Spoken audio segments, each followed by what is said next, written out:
പരിശുദ്ധമാക്കപ്പെട്ട ഹറമിൽ നിന്ന് നമ്മളുണ്ടല്ലോ നബി തങ്ങളുടെ ചാരത്തേക്ക് കടന്നു പോകുകയാ. ഇലാ ഹദ്റത്തി റസൂലില്ലാഹ്, ലോകത്തിലുള്ള പ്രവാചകന്റെ ചാരത്തേക്കുണ്ടല്ലോ നമ്മളതാ കടന്നു ചെല്ലുകയാ.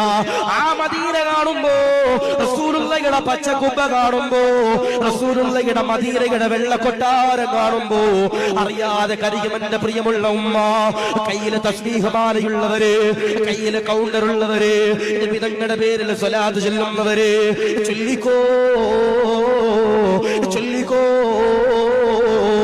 കഴിഞ്ഞ ദിവസം എന്റെ പ്രിയമുള്ളവരെ ഉംറയ്ക്ക് പോയപ്പോ എന്റെ കൂടെയുള്ള ഒരു ഉമ്മ കരഞ്ഞുകൊണ്ട് പറയുകയാ, ഉസ്താദേ ഞാൻ 2 തവണയാ റസൂലുള്ളാഹിയെ കിനാവിലെ കണ്ടതു, ഉസ്താദേ ഞാൻ 2 തവണയാ നബി തങ്ങളെ സ്വപ്നത്തിൽ കണ്ടതു.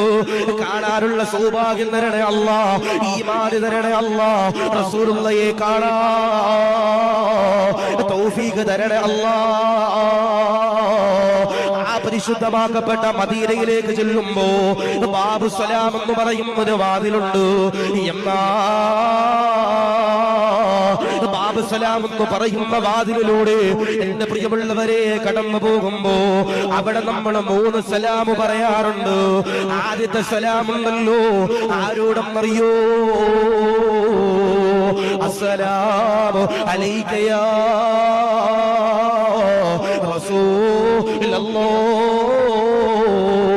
ആദ്യത്തെ സലാം എന്റെ പ്രിയമുള്ളവരെ നബി തങ്ങളോട് സലാം പറയുമ്പോ അവിടെ ഒരുപാട് രാജ്യക്കാര് കടന്നു വരാറുണ്ട്. അവരെല്ലാവരും ഉണ്ടല്ലോ കരഞ്ഞുകൊണ്ട് നബി തങ്ങളുടെ ചാരയുണ്ടല്ലോ സലാം പറയുന്നത് കാണാൻ കഴിയുമല്ലോ. നാദാ ആരെങ്കിലും റസൂലുള്ളാഹിയുടെ സുന്നത്ത് പിൻപറ്റിയാൽ അവർ ഇൻഷാ അല്ലാഹ് അവരെയുണ്ടല്ലോ അല്ലാഹു വല്ലാത്ത ഇഷ്ടമാ.